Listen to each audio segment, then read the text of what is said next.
mpira na ni kwa sababu tu tunafurahi Benge, ndio maana vikatokea vitu kama vile, lakini endeleeni kupambana. Ni maiti tu imng'ang'ania muoshaji.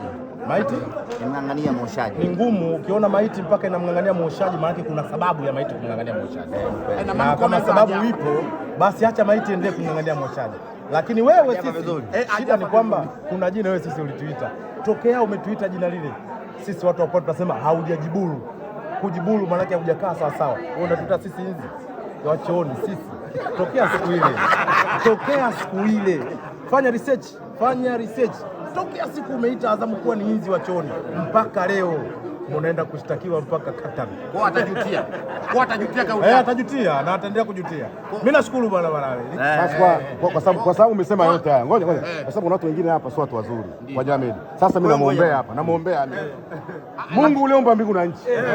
Ninamkabidhi Ahmed mikononi mwako. Akastawi, akang'ae kama jua la asubuhi. Akastawi kama mtende wa Lebanoni. Lolote atakaenda kulifanya likafanikiwe. Msemaji wetu wa Simba Sports Club, tunamkabidhi mikononi mwako.